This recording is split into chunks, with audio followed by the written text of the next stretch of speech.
Bienvenue sur le podcast Liberté d'être femme. Aujourd'hui, j'ai la joie de recevoir Sylvie Noury, membre du COMEX de UpCop, présidente de Mai, cofondatrice engagée dans l'économie sociale et solidaire, et puis tu es aussi enseignante à l'université Paris-Dauphine. Tu as un parcours qui pour moi est fascinant, de l'édition jusqu'au militantisme auprès des plus exclus, jusqu'à aller à des postes de direction dans une grande coopérative. Tu explores aussi un sujet qui m'intrigue beaucoup, la place de l'âge en entreprise. Donc, on reviendra ensemble dessus. Ensemble, on va évoquer des sujets autour du sens, du leadership, de l'engagement, et puis de ce que ça signifie aussi d'être une femme au pouvoir dans un univers qui change.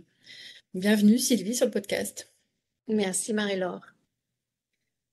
Mais écoute, je te propose de commencer par parler de certains éléments de ton parcours et de sens, comme je l'évoquais juste avant. Tu m'avais expliqué, quand on a préparé cette interview, que tu as commencé ta carrière dans la presse, puis dans l'édition, et que tu as dit avoir ressenti une absence de sens. Est-ce que tu peux nous raconter ce moment où tu t'es dit, c'est pas pour moi, ou c'est pas ma place, il y a quelque chose qui va pas? Ça s'est pas vraiment passé comme ça. Il n'y a pas eu un moment ou un déclic où je me suis dit c'est pas là que je dois être. Euh, Moi, quand j'ai fait des études, l'économie sociale et solidaire, ça s'enseignait pas. Donc je connaissais pas du tout tout cet univers-là dans lequel finalement j'ai atterri bien plus tard. Et donc c'était relativement normal de commencer dans des secteurs qu'on aime bien, mais dans des milieux assez classiques, on va dire. Et mes études m'avaient un peu préparée à ça. Donc, j'ai juste ressenti à côté de cet univers professionnel, j'ai ressenti le besoin de m'investir dans quelque chose peut-être d'un peu plus grand que moi.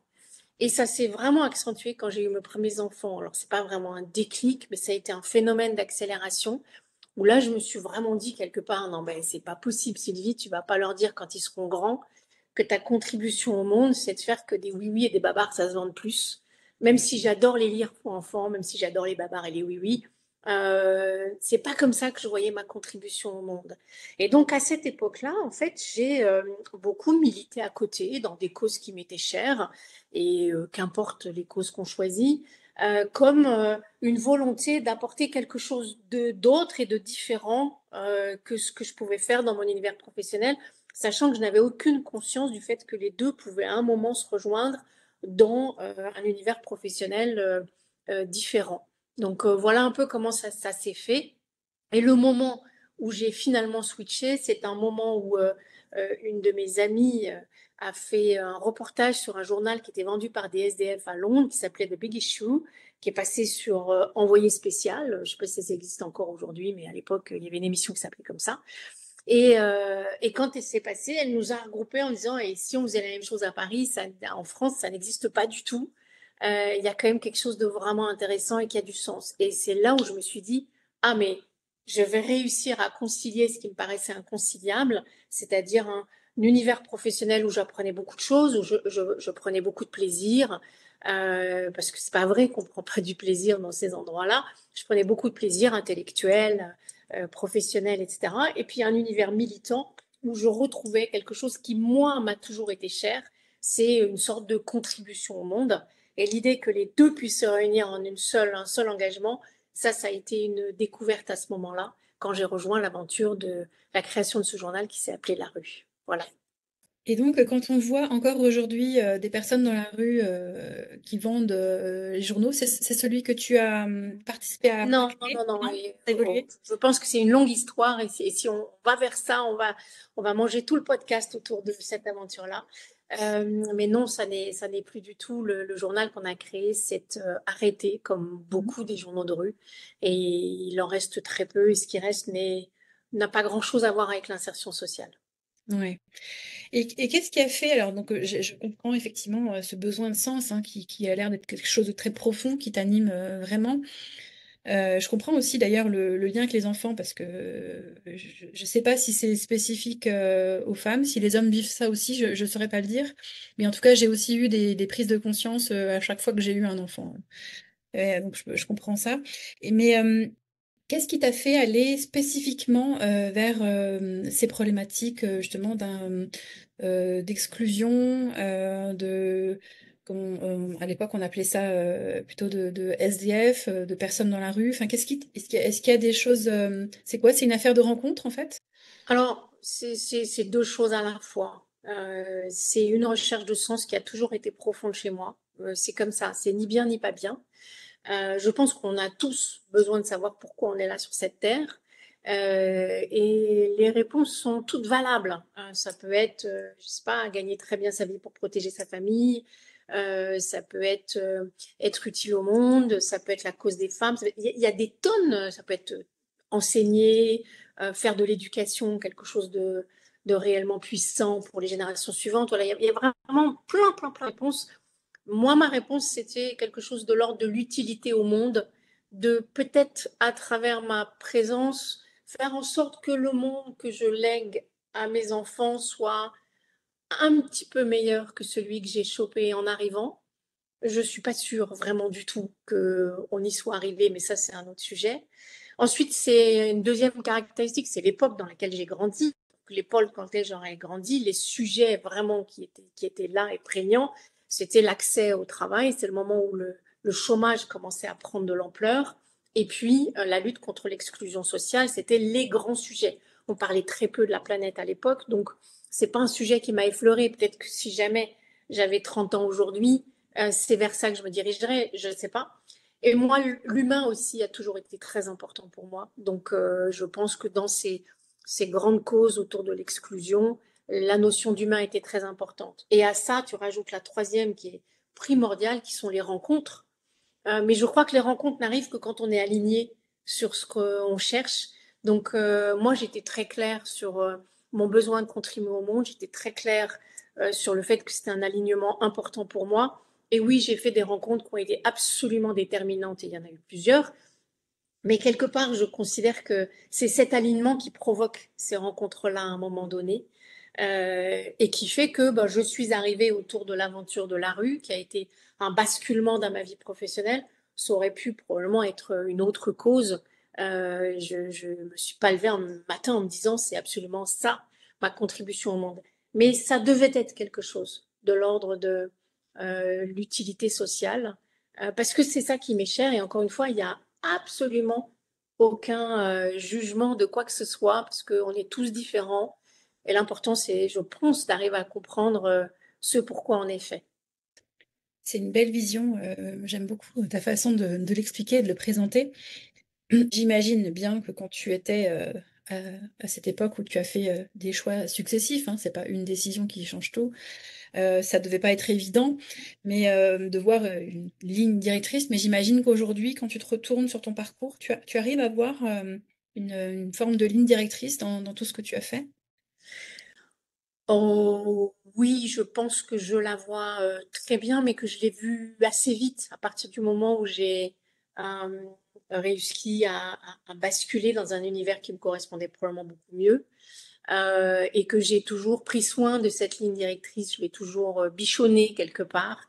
À chaque fois en changeant de travail, à partir de ce moment-là, ça a toujours été une question essentielle pour moi. Est-ce que tu es bien dans ce pourquoi tu penses que tu dois être? Est-ce que c'est bien le sens que tu veux donner à ta vie? Et ça a toujours été mon critère numéro un. Il y en a eu plein d'autres, hein, évidemment, mais ça a toujours été celui qui arrivait sur le dessus de la pile. Et oui, c'est ce que je disais, c'est vraiment autour de euh, toute cette humanité et ce vivre ensemble, sans laisser des gens sur le bord de la route ou en essayant d'en laisser le moins possible, en donnant sa chance à chacun d'une façon ou d'une autre. C'est vraiment ça, je pense, la ligne directrice de mon parcours de vie professionnel et personnel, avec voilà des hauts et des bas, des réussites et des moins réussites, ça c'est la vie. Mais c'est vraiment ma colonne vertébrale, et c'est toujours celle à laquelle je suis très attentive, même dans ces nouvelles tranches de vie qui s'ouvrira à moi quand la vie professionnelle salariale s'arrêtera. Ça reste quelque chose d'important dans ma réflexion. J'aimerais bien qu'on aille maintenant sur le sujet du modèle coopératif. C'est des sujets que j'aime bien aborder sur le podcast, hein, comprendre les modèles d'entreprise, les modèles d'organisation. La précédente fois, enfin l'épisode qui qui te précédera, qui n'est pas encore sorti, ce sera le prochain qui va sortir d'ailleurs. Ce sera une personne qui a créé une structure de gestion de la paye, donc qui parle de sa façon de voir les choses. Avant ça, c'était le modèle Shodo, une ESN qui fonctionne avec un modèle euh, très particulier et très très axé sur l'humain. Donc voilà, donc j'aimerais bien aller avec toi sur le sujet du modèle coopératif. J'ai compris donc cet alignement fort que tu as trouvé donc dans l'économie sociale et solidaire, comme on dit maintenant. Qu'est-ce qui change selon toi, enfin qu'est-ce qui distingue vraiment le modèle coopératif des modèles d'entreprise plus traditionnels, on va dire? Bah pour moi, c'est pareil. La ligne directrice ou la notion fondamentale, c'est que la coopérative, comme toutes les structures de l'économie sociale et solidaire, d'ailleurs, dans des formats et des statuts différents, elles mettent quelque part l'humain ou l'individu au centre de l'organisation. Euh, et ça, c'est vraiment essentiel pour moi. Et d'ailleurs, mon envie personnelle de travailler dans ce secteur-là, c'est une envie militante. Bien avant de choisir un secteur d'activité, etc., c'est une envie militante qui est celle de montrer qu'il y a une alternative au capitalisme pur et dur, si on prend des grands mots, ou à l'entreprise classique, si on veut dire les choses en douceur, mais qu'il y a une alternative à ce capitalisme dont on connaît aujourd'hui quand même les ravages, notamment humains. Enfin, en tout cas, c'est vraiment ma façon de voir les choses. Et donc, la coopérative de salariés, puisque c'est la coopération dans laquelle je travaille, hein, il y a des coopératives d'agriculteurs, de commerçants, voilà. Celle dans laquelle je travaille, c'est une coopérative de salariés, c'est-à-dire qu'on est tous associés à notre entreprise. Évidemment, ça donne des choses qui sont radicalement différentes. Euh, la première chose, c'est que ce sont des entreprises dans lesquelles la démocratie a été implantée, la citoyenneté a été implantée. Donc, dans les coopératives, la règle de décision, c'est une personne égale une voix. Donc, que vous ayez 80% du capital ou 3% du capital, vous aurez une voix dans les décisions qui sont grandes décisions qui sont prises dans l'entreprise. Évidemment, c'est les grandes décisions au quotidien. Il y a une direction, les affaires tournent. On ne peut pas se réunir à 800 pour aller prendre toutes les décisions. Donc, il y a notamment le vote pour le conseil d'administration qui nous gouverne, qui va prendre les décisions au quotidien avec un COMEX salarié. Donc, tout ça, c'est une notion qui est très proche de la démocratie qu'on connaît quand on va élire nos maires. On les lit pour un mandat de 4 ans. On ne va pas tous les jours l'emmerder parce qu'il a planté un arbre à gauche ou à droite. Mais par contre, au bout de 4 ans, il va présenter un bilan et on va décider si jamais on continue à faire confiance à ce maire-là. On est exactement dans la même chose dans une coopération, dans une coopérative. On va élire un conseil d'administration, on va élire un gérant si c'est une plus petite coopérative, qui va diriger au quotidien avec un comité de direction ou avec un COMEX de taille plus importante, mais il va rendre des comptes à ses actionnaires et ses actionnaires, ce sont ses salariés. Donc, quand on rend des comptes à ses salariés, ben, on a des préoccupations qui ne sont pas tout à fait les mêmes que quand on rend des comptes à des actionnaires extérieurs, dont l'objectif, c'est de faire de la rentabilité et de la rémunération de part sociale. Dans une coopérative, l'objectif, c'est que l'entreprise soit rentable, c'est qu'elle se développe et c'est qu'on y vive bien. Et ça fait une notion qui est radicalement différente. Et puis, il y a une deuxième chose à laquelle je suis très sensible, qui est un petit peu technique. Alors, tu verras si tu le gardes ou pas. Mais dans une entreprise coopérative, quand il y a des résultats, ce qui est l'objectif, c'est-à-dire des bénéfices, il y a une partie qui est rétrocédée aux salariés parce qu'on considère qu'il faut du capital pour faire vivre une entreprise, mais il faut aussi des salariés pour la faire tourner. Et donc on reconnaît le travail au même titre que le capital. On ne crache pas sur le capital, mais on remet les choses un peu en, en balance. Il faut les deux pour faire vivre une entreprise. Et quand il y a des bénéfices, il y en a aussi une partie qui est mise en réserve. Et ces réserves, elles sont impartageables. Donc, elles appartiennent pour toute la vie à la coopérative. Là où dans une entreprise classique, les réserves, elles appartiennent aux actionnaires. Donc, si j'ai 80% du capital dans une entreprise classique et que je m'en vais, je vais prendre 80% des réserves. Et ça met au tapis pas mal d'entreprises. Et le fait que ces réserves soient impartageables, ça inscrit les entreprises coopératives dans du long terme. Donc, on a aussi le temps de tester des idées, d'explorer des sujets. On n'est pas dans une course au court terme comme le sont toutes les entreprises qui sont notamment cotées, etc. Donc, et chez nous aussi, dernière chose qui ne va pas être négligeable, les ressources humaines ne sont pas une variable d'ajustement. Donc, évidemment, tout le monde ne reste pas dans une coopérative, il faut bien faire son travail, etc. Ça, c'est la vie professionnelle, mais à aucun moment on va faire des plans sociaux pour améliorer la rentabilité d'une entreprise pour que les actionnaires soient mieux servis, puisque les actionnaires, c'est nous. Donc, on n'y a absolument aucun intérêt. Donc, c'est vraiment une alternative qui place l'être humain, l'individu au cœur du système, au même titre que le capital, et qui donne des choses très différentes dans l'attention qui est portée aux ressources humaines dans l'entreprise. Et pour moi, c'est vraiment ce que j'ai voulu faire en y allant et en y contribuant, c'est participer à la démonstration que c'est possible, parce que nous, on est une coopérative, on a 3500 salariés, on est présent dans 20 pays, on se développe, on va bien. Donc, montrer qu'il y a d'autres façons de faire entreprise et qu'il y a des alternatives qui sont crédibles et qui sont beaucoup plus durables. Merci pour ces explications, c'était très pédagogique. Du coup, je pense que c'est bien clair pour tout le monde et pour moi aussi au passage. Donc merci. Et donc tu as parlé de Comex, donc vous, vu la taille, c'est un Comex hein, que vous avez?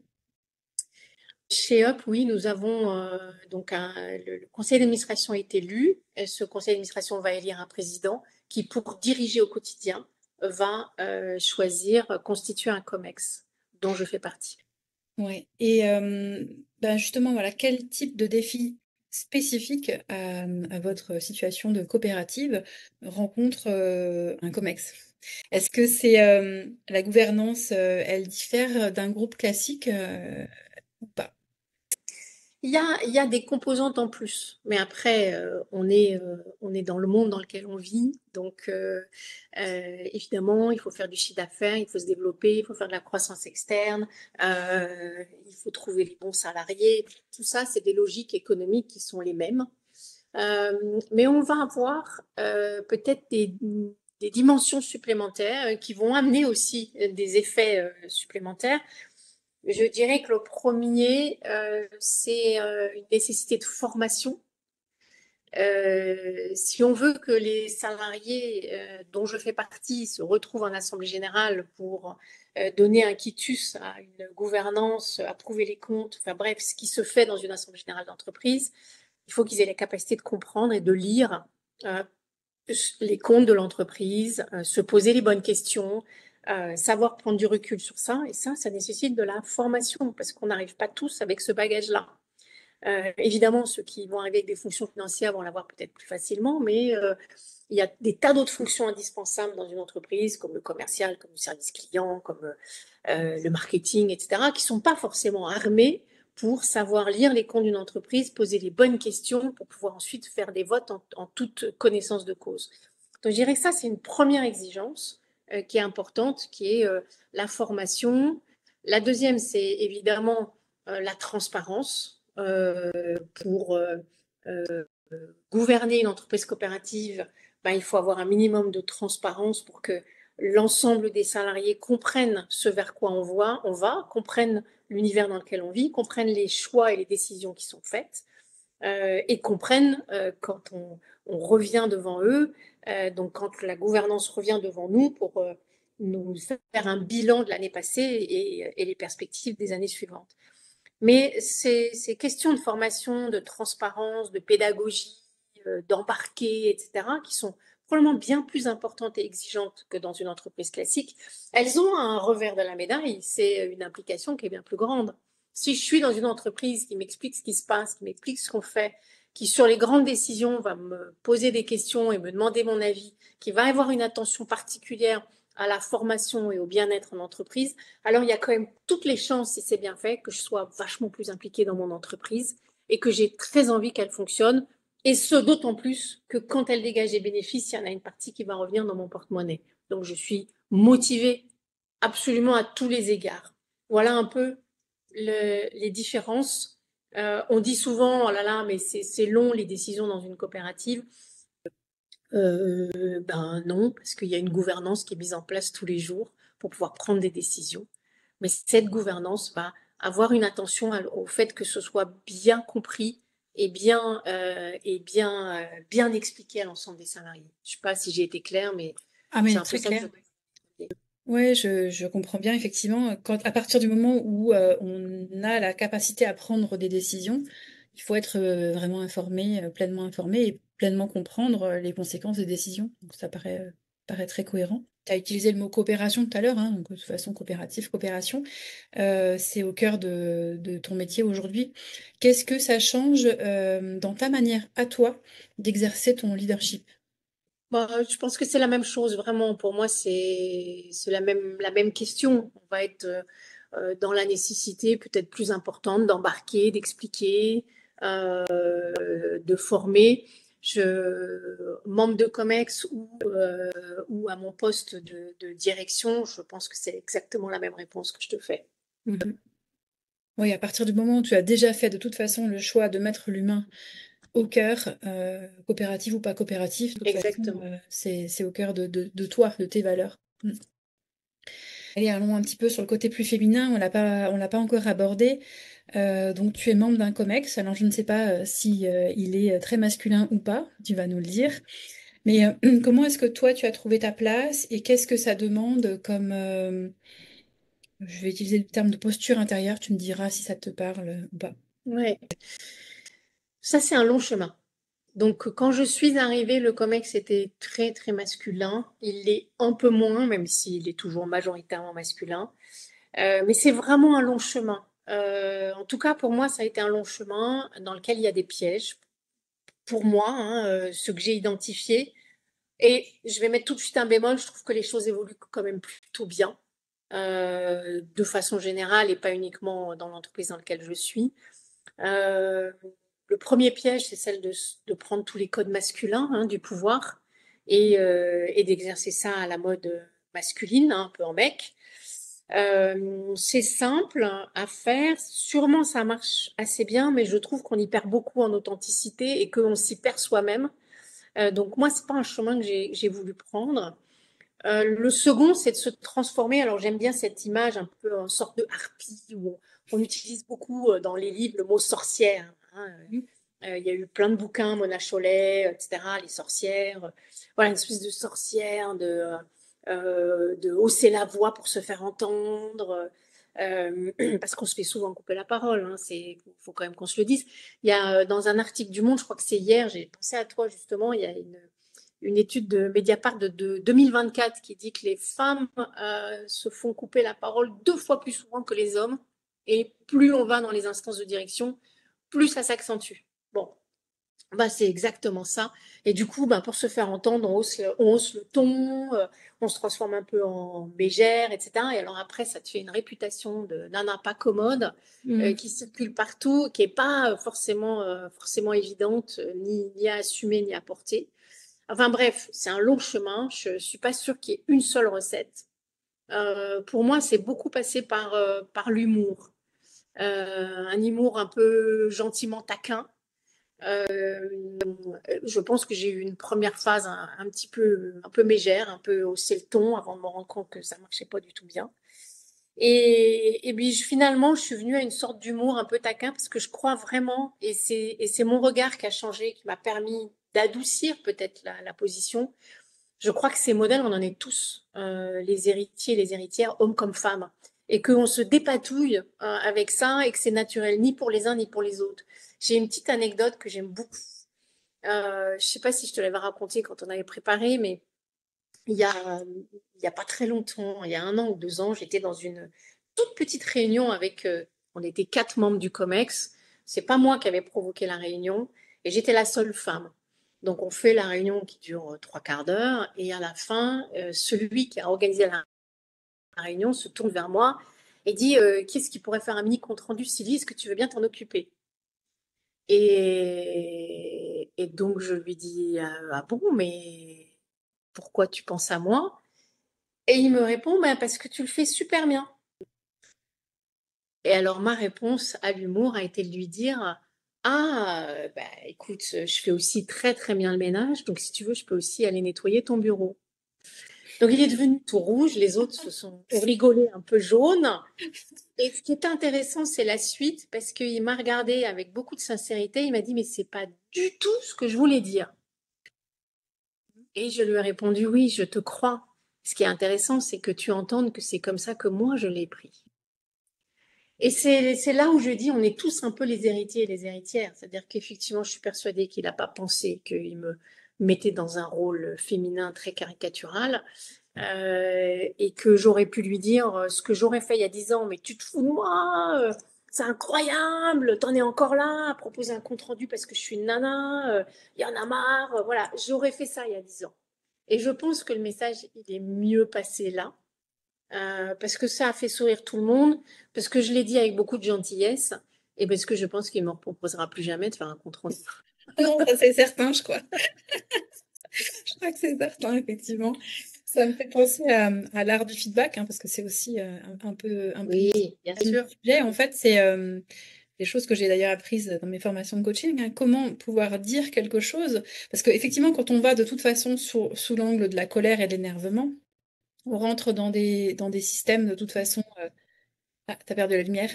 Ouais, j'ai la lumière, voilà, ça y est, elle est revenue, On c'est rentre, automatique. voilà, on rentre dans un système avec l'autre personne, de toute façon, ça va pas être gagnant.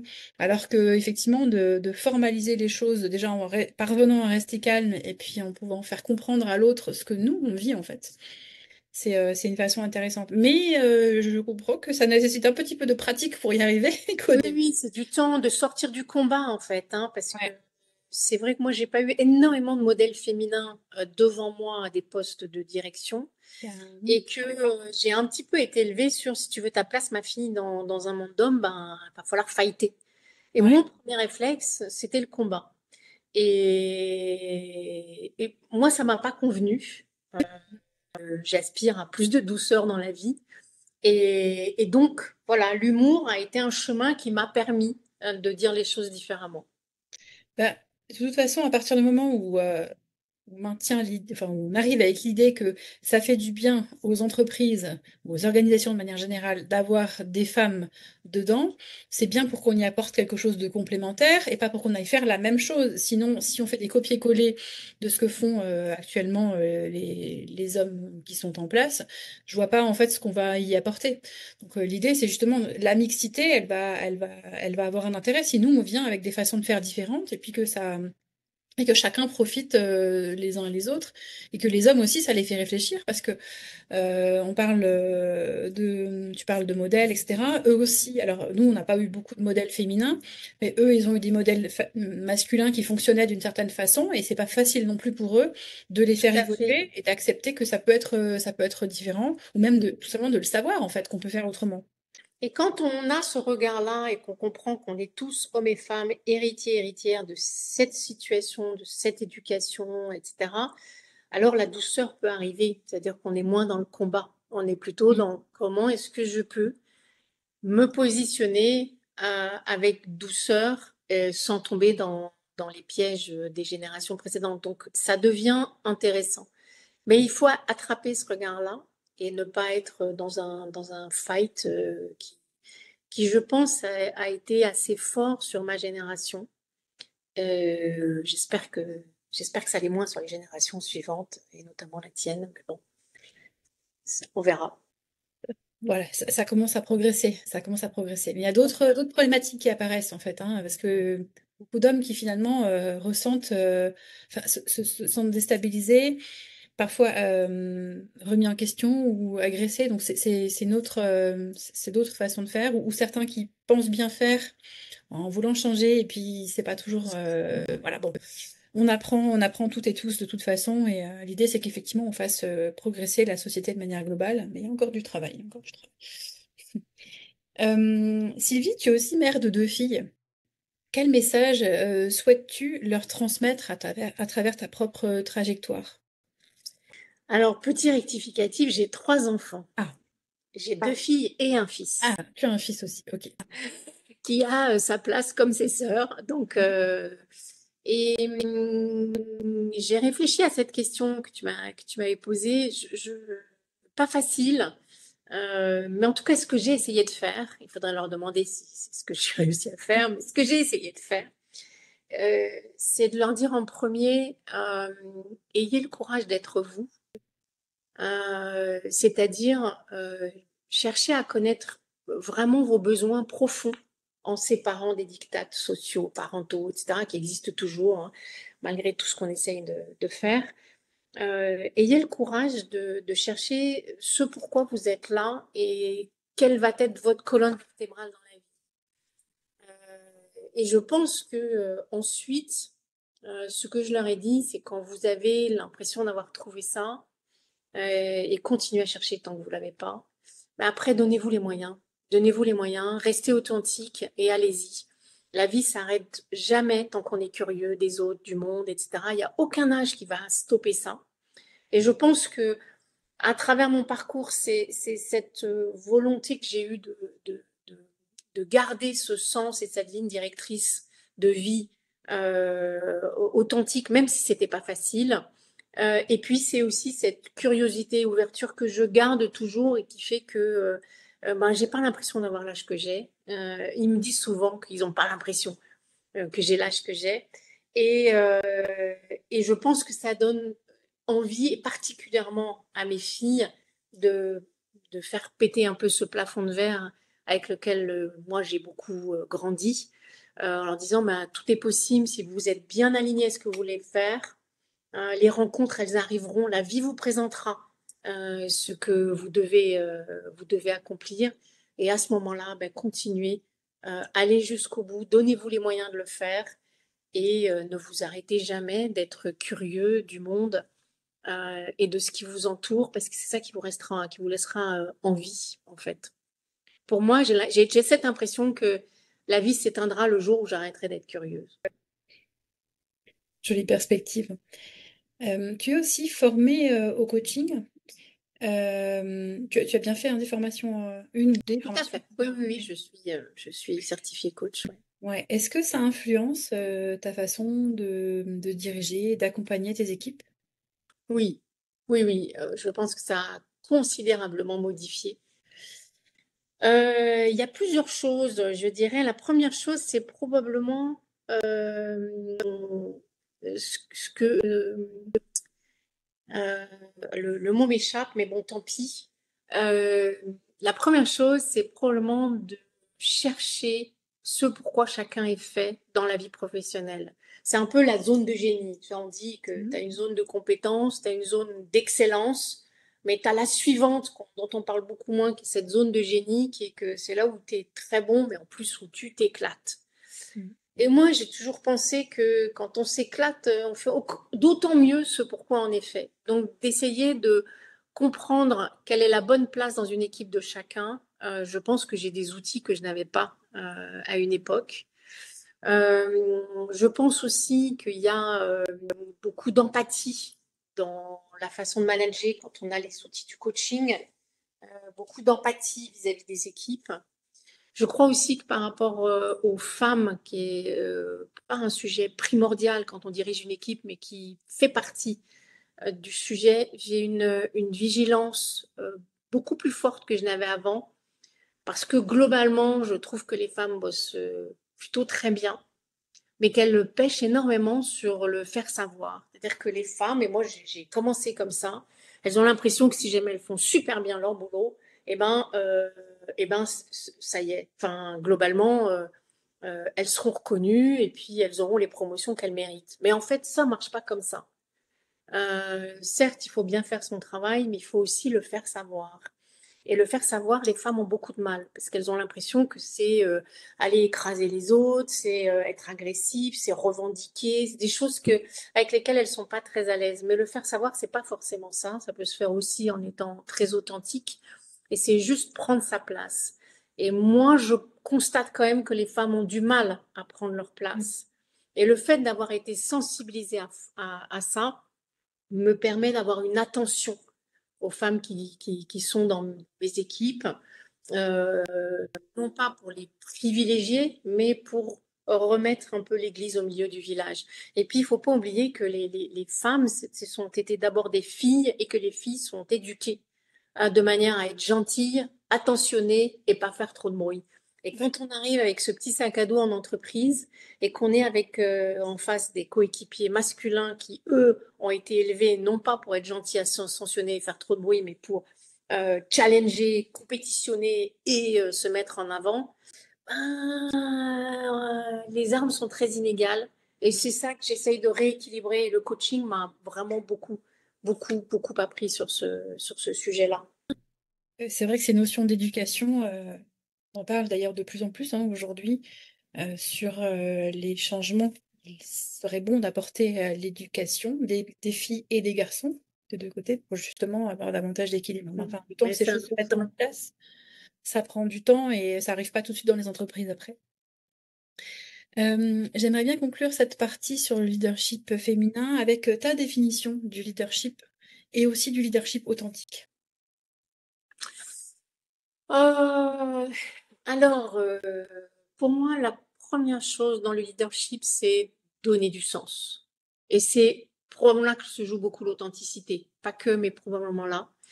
Donner du sens à ce qu'on fait, pourquoi on est là, pourquoi on est dans cette équipe, à quoi sert cette équipe dans la stratégie de l'entreprise, parce qu'on est dans le milieu professionnel, on a une entreprise qui a une stratégie.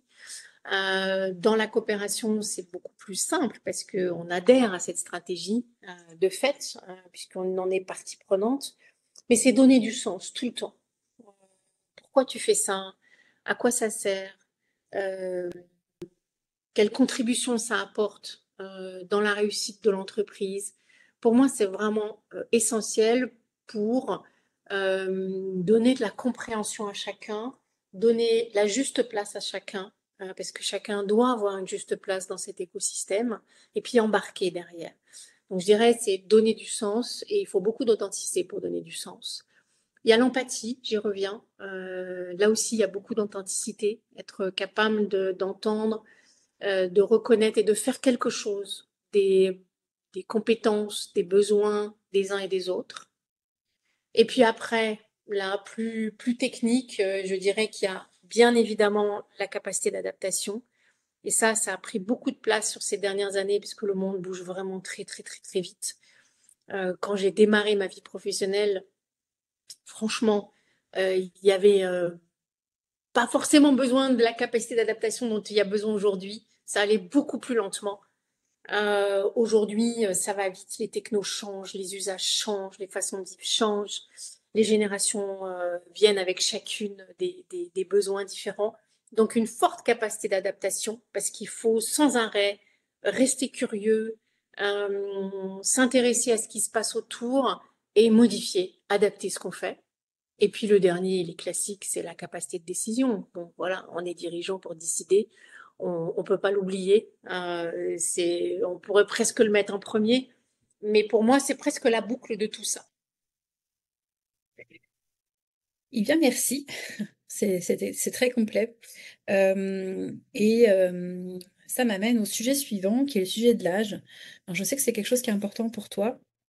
Tu m'as dit que tu réfléchissais à lancer un podcast sur l'âge au travail. Pourquoi ce sujet, il te paraît crucial aujourd'hui? Alors, il y a sûrement une raison très nombriliste qui est que je suis très concernée par le sujet. Je le vis au quotidien. Mais c'est vrai que c'est un de mes dadas aujourd'hui. Pas le seul, mais c'en est un. Crucial. Pourquoi crucial? Parce que c'est un sujet qui est très peu pris en compte et qu'il y a beaucoup d'injonctions contradictoires.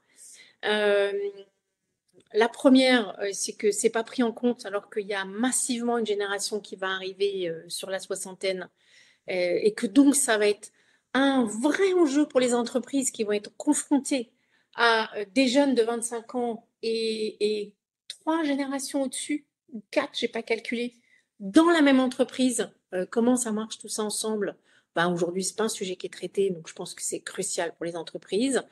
Il y a une autre injonction qui est quand même assez contradictoire, c'est qu'avec l'allongement de la durée de vie professionnelle, ben, il va falloir travailler plus longtemps dans des entreprises qui n'ont pas tellement envie de nous garder plus longtemps. Je parle de façon générique parce que franchement, je suis hyper chanceuse. Mais de façon générique, quand je regarde autour de moi, bon, les entreprises, elles ne misent plus beaucoup à partir de, allez, 55, 58. Ouais, mais enfin, 58, il reste encore 8 ans de vie professionnelle à se taper.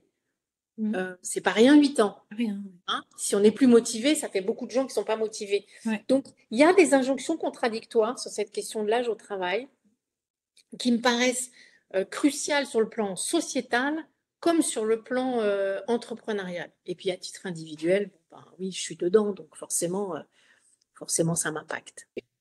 Oui, bien sûr. Et c'est vrai, hein, on parle beaucoup de diversité de genre aujourd'hui, et de diversité d'origine. Ce sont des Yes. choses qui sont très, très évoquées aujourd'hui.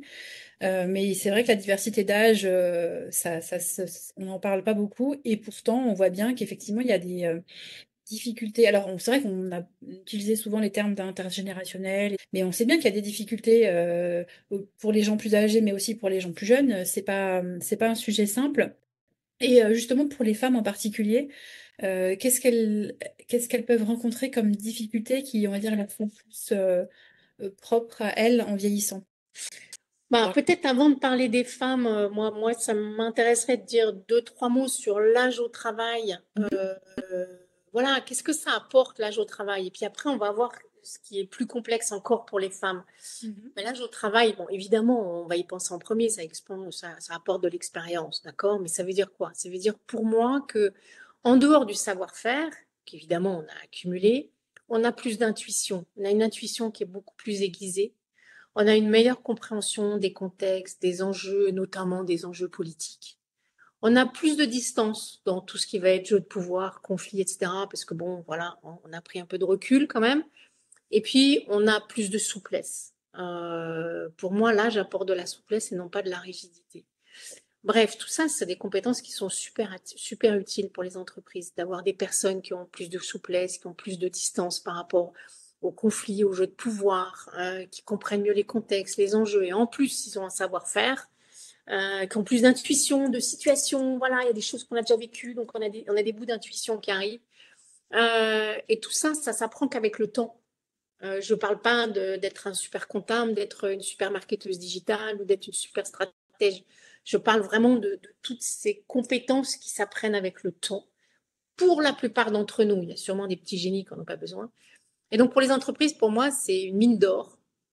Ces personnes qui sont seniors, on va le dire comme ça, qui vont avoir peut-être moins d'enjeux de carrière parce que la carrière, elle est en grande partie derrière. Hein. Donc voilà, les enjeux sont différents. C'est plutôt de contribuer, c'est plutôt de transmettre.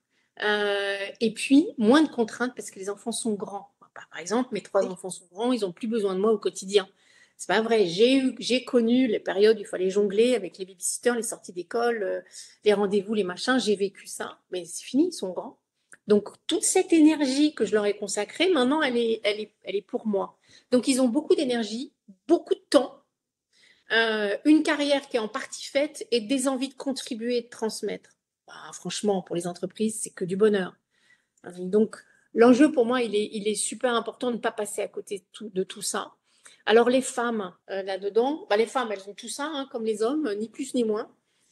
Mais il y a une injustice qui se reproduit qui est que ben, les hommes vont mûrir dans la vie hein, et les femmes, elles vont vieillir. Ben, on retrouve ça dans le travail. Les hommes vont, c'est un peu la double peine hein, d'ailleurs, c'est pénible, hein, mais bon. Les hommes vont, ben, ils vont mûrir, ils vont être des experts, on va aller plus facilement les solliciter pour avoir des conseils, etc. Non, les femmes, elles vieillissent, donc elles deviennent invisibles beaucoup plus facilement que les hommes. D'ailleurs, regardez les femmes aux cheveux blancs et les hommes aux cheveux blancs dans une Ouais. entreprise. Ah, les hommes, ils cachent pas leurs cheveux blancs, ça leur donne une assise. Les femmes, elles luttent contre les cheveux blancs tant qu'elles travaillent. Ça, Ah c'est oui, une... ah oui. Il y a d'ailleurs quelques actrices hein, qui ont essayé d'avoir les cheveux blancs et puis au bout de quelques mois, on les voit revenir de nouveau avec la couleur dans les cheveux. Avec de la couleur dans les cheveux, oui, et en entreprise, c'est évident, quoi. Donc, donc voilà, et les femmes, elles, dans la vie de tous les jours, elles ont quand même la charge des enfants beaucoup plus que les hommes. Donc, quand elles deviennent seniors, elles n'ont plus cette charge-là. Par contre, elles ont l'habitude de faire 10 choses en même temps, d'être surbookées, parce que les enfants, plus le boulot, plus parfois les parents âgés, ça fait beaucoup. Et donc, quand ben, il n'y a plus les parents âgés, les enfants sont devenus grands, ben, il y a beaucoup de potentiel et la différence est encore plus forte pour moi pour une femme que pour un homme dans cette trajectoire de vie professionnelle. Mais, mais on a cette double peine de vieillir aussi en entreprise par rapport à la maturité d'un homme. Donc c'est quelque chose qu'il faut arriver à, à repositionner différemment. Voilà. Et par curiosité, ton podcast, tu l'envisageais plutôt comme un podcast solo ou tu envisageais des interviews? Qu'est-ce que tu avais imaginé? Qu'est-ce que tu imagines? Alors non, non, on est deux femmes dirigeantes, seniors, à, à réfléchir à lancer à ce podcast. Et ce qu'on veut faire, c'est des interviews Mhm. plutôt de seniors qui vont combattre les idées reçues sur la seniorité et montrer qu'on peut être encore très engagé, très dynamique, avoir plein d'idées et continuer une vie professionnelle très épanouie. Donc on voudrait un peu casser le plafond de verre pour montrer que tout ne s'arrête pas à la seniorité, sachant que je rappelle quand même que la définition légale de la seniorité, c'est 45 ans. Donc Bah voilà, bah j'y suis. voilà. Parfait. Donc, c'est quand même un peu osé. Et nous, on a dit à partir de 50. Bon, voilà, on s'est mis là-dedans. Ok, bah écoute, j'attends avec impatience que tu me donnes plus d'informations, puis je me ferai le relais de ce Et podcast. quand même préciser que j'ai la chance de vivre professionnellement dans cette entreprise que je trouve passionnante sur beaucoup de plans et par moments très exemplaire. Et donc, je suis dans une entreprise qui vient de me faire une promotion vraiment très sympathique et intellectuellement passionnante, alors que je suis une femme de 60 ans. Donc, je trouve que je suis très reconnaissante parce que je vois autour de moi comment ça se passe majoritairement et, euh, et très, euh, et très heureuse de pouvoir vivre ça. Voilà. Eh ben, je suis ravie d'apprendre qu'il y a des entreprises qui ont quand même un peu de bon sens. Euh, il nous reste un sujet, c'est la question de la transmission que tu évoquais là. Oui, Et donc, toi, tu enseignes à Paris-Dauphine. oui. Quels sont les messages essentiels que tu as envie de transmettre à ces nouvelles générations de futurs leaders, pour une partie d'entre eux en tout cas? Euh, alors, bon, probablement un peu des choses comme pour mes enfants, mais dans une dimension qui n'est pas familiale. Donc, je vais peut-être moins leur parler de chercher vraiment ce pourquoi ils sont faits, bien que c'est quelque chose que j'aborde quand même un tout petit peu. Mais ce que je leur dis beaucoup, donc c'est un master en entrepreneuriat, donc c'est des gens qui ont envie d'entreprendre ou d'accompagner des entrepreneurs. Ce que je leur dis beaucoup, c'est que on n'avance jamais seul dans la vie. Il y a un adage un peu simpliste qui dit tout seul on avance vite, mais à plusieurs on va beaucoup plus loin ou quelque chose comme ça. Oui. Mais on n'avance jamais seul dans la vie. Il faut savoir s'entourer. Il faut savoir s'entourer de personnes positives qui ont confiance en vous.